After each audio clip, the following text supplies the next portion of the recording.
Alright, ladies and gentlemen, today we're going to talk about related rates. This is one of the hardest topics in differential calculus. So let's take a look at what exactly is going on with our first example. So we have a cone-shaped paper cup that is being filled with water. The volume is given as this. We know the formula. It says we want to use implicit differentiation to find an expression which links dv over dt, dr over dt, and dh over dt. And then we need to interpret what that means. So now, we all know this equation over here. Instead of taking the derivative with respect to r, with respect to h, or with respect to x, in this case we're actually going to take a derivative with respect to something that is actually not even in this equation, namely t, which stands for time over here. So we're going to do implicit differentiation. Let's go ahead and do that. So we're going to go ahead and take the derivative with respect to t. Okay, so we're going to get on the left hand side dv over dt. Now we're going to take a product rule over here, considering that we have two variables over here. We have r, and then we have h over here. And how am I supposed to do with these numbers at the front? I'm going to just combine that with one of our variables. I will just do that with the neighboring one, which is r over here. So we're going to go ahead and take product rule. I'm going to do the derivative of the yellow one, which is 1/3 times pi times 2r in this case. But then I'm going to multiply by the chain, which is the derivative of this r, and that gives me dr over dt. Okay, always remember that in this case we're taking derivative with respect to t now. And then I'm going to multiply by the original of the second one, which is the pink one, which is h over here. So here we go. We got the derivative over here, multiplied by the original, plus the second term we're going to have the original of the yellow, which is 1/3 pi r squared, multiplied by the derivative of the second term. In this case, it's just the derivative of h. I'm just going to get dh over dt. Okay, so I have the original multiplied by the derivative of the second term. Okay, so I have the entire product rule on the right done. Now, this basically shows us the relationship between three things, dv over dt, dr over dt, and dh over dt. Okay, we can put things together in this way. What's going to happen now is, for example, if you have a positive dv over dt, and we know that this number has to be positive, pi over 3 is a positive number, 2 is a positive number, r is length, it's positive, h is height, which is also positive, r squared is also positive. That basically forces these two to be positive. And remember that if your derivative being positive, that basically means your velocity is going up, and then your r is going up, and h is also going up. What this basically says is, if you increase the volume, what's going to happen is my radius is going to increase, and my h is also going to increase at the same time as well. Vice versa, if you decrease the volume, your r is going to decrease, and your h is also going to decrease. It actually makes a lot of sense, because if you have a smaller cone with a smaller volume, you're going to have a smaller h and smaller r. Whereas if you try to increase the volume, if you try to grow, let's say you grow bigger, then in that case, I do have a growing h and growing r as well. Okay, so that basically tells you the relationship between dv dt, dr dt, and dh over dt.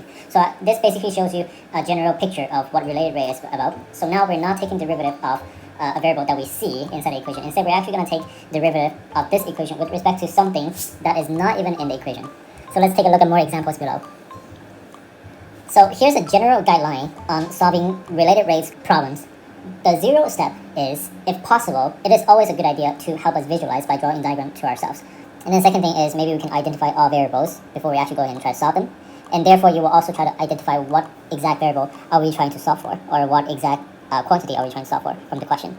And then number two is, we're going to find an equation that kind of links through all the variables, so that we can start taking the third step, which is doing the implicit differentiation to differentiate each variable with respect to a correct variable. And usually it's going to be the time, okay, but it could be something else too. Most of the time it's going to be time. Okay, so let's take a look at another example. So this example is more concrete. So let's kind of follow the recipe above and see if we can just solve this question following the steps. It says a 25-meter long industrial ladder is leaning against a wall on the building site. So what we can do is we can try to draw a wall over here, right? And here's the ground. Okay, and then we have a ladder. It's kind of leaning this way over here, that's what we're talking about. The length over here is 25, okay? It's fixed value, it's never going to change. Okay, so this is not a variable. It says the bottom of the ladder starts to slip along the floor at a rate of 0.2 meters per second. So that basically means that we're sliding this way over here with a rate 0.2 meters per second over here. So let's note that. The question wants us to determine how fast the top of the ladder is moving downwards. Okay, so the value that we're looking for is how fast the top part is falling down, basically. And this question also gives us one more quantity. We want to find what's going on at the instant when it's 20 meters above the floor. Right, so when the top part is 20 meters above the floor, so this value over here is now 20 at this moment.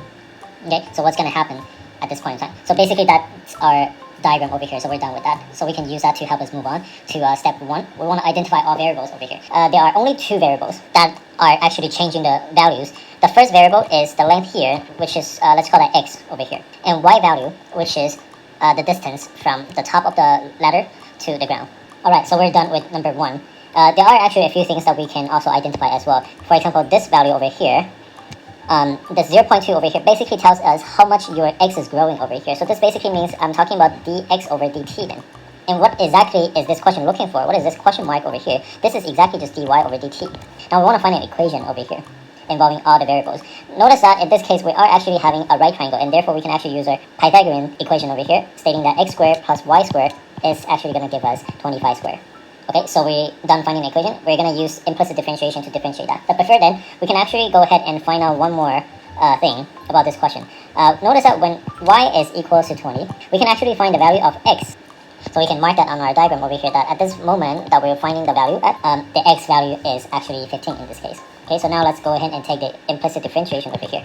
So what we're going to get is, term by term, the derivative of x squared. It used to be just 2x, okay? But we're not deriving with respect to x. We're deriving with respect to t. So even for x, now you got to do the chain rule as well. So 2x, the derivative of x now has to be dx over dt then. Okay, we can move on to the next one. The next one is pretty much the same. We got 2y times dy over dt. The derivative of 25 squared is just going to be equal to 0. And then we're going to start plugging in values that we know already. At this moment, at this particular moment that we're solving for, our x value is equal to 15. Our y value is equal to 20. Okay, and we actually know our dx over dt. Our dx over dt is 0.2. What we don't know is this dy over dt, and this is exactly what we're solving for. But we notice that in this case, in our equation, we only have dy over dt as an unknown, and therefore we can solve for dy and dt right away. Once we move everything to the other side, we're going to get dy over dt equals to negative 0.15. And the unit is going to be meters per second. So this is our answer for the question. But then this question also wants us to interpret our answer. What does that minus 0.15 really mean? So notice that in this case, it actually makes a lot of sense. The reason why it's negative is because it's falling down. That means your y is actually decreasing. Okay, so at this moment your y is 20, the next moment your x will increase, and then your y will decrease. So the next moment is probably going to look like this, right? That your x is getting longer, and then your y is getting shorter. And then maybe if you wait a little bit even longer, it's going to get to this until the whole ladder is flat on the ground. So what we can say is the top of the ladder is moving down at 0.15 meters per second at the moment when it's 20 meters above the ground. Okay, so when y is equal to 20, this is going to be the rate of change. So that's pretty much it about this question. So let's look at one more example. So it says we have a spark from a fireplace burns a hole in a newspaper. So the initial radius of the hole is 1 centimeter. Okay, we can start drawing a diagram over here. So at the beginning we have a hole that is 1 centimeter, like that. And then the area is increasing, which makes sense because the hole is going to become bigger and bigger as the fire burns. So the area is increasing at a rate of 2 centimeters square per second. Okay, so you can see that this circle will be expanding for how fast? 2 centimeters square per second. That's what the question says. And this question wants to find out the rate of change of the radius when the radius is 5 centimeters. Okay, kind of sounds a little bit tongue twisting. The rate of change of radius is what we're trying to find out. Okay, what we're given is the radius. The radius is equal to 5. The rate of change of radius is dr over dt. Okay, so these are two different things. We're looking for dr over dt. We're actually given r being equal to 5 in this case over here. So let's go ahead and see what we can do for this question over here. You're going to expand. Okay, you're going to expand to a certain point that your radius is now 5 centimeters now. So at that moment, how fast is your radius growing? Now remember, our next step is to try to list out all the variables involved. In this case, we actually have our radius. If we have our radius, then we have the dr over dt in this case. And this question also mentioned about the area. Okay, so the area is increasing at the rate of 2, right? So we have area. If we have area, then we also have the a over dt then. Okay, so what are these values over here? Okay, now dr over dt is what we're looking for. R is given, this is 5 over here. You realize that this 1 over here is kind of irrelevant to this question over here, so we don't really need that at this moment. They're asking the radius at 5. Okay, so we plug in 5. What's the a over dt? It's increasing at 2 centimeters per second, so we know that's 2. Okay, what is a now? We can probably find it out. The next step is to find an equation that links between all these variables. We basically just need to link between r and a, because once we know r and a, then we can actually find an equation with dr dt and dA dt. Okay, so the equation is pretty simple. It's just the area of the square formula, which is a equals to pi r squared in this case. Okay, you can actually mumble in your head that I can actually solve for a already. When r is equal to 5, a is equal to 5 squared times pi, which is 25 pi. So now we're going to go ahead and take the derivative with respect to t. And we're going to get dA over dt equals to 2 pi r. Remember that in this case, our r is a chain. Now we're going to do the chain rule over here. So we multiply by dr over dt. There you go. That's what we're looking for over here. Okay, so we're done with the chain rule. We're done with the implicit differentiation. Now we're going to start plugging the number. Now dA over dt is equal to 2. And this is going to be equal to 2 pi r is equal to 5 according to the question. And then we're going to multiply that by dr over dt. Okay, again, we know everything already. We can just go ahead and solve for dr over dt.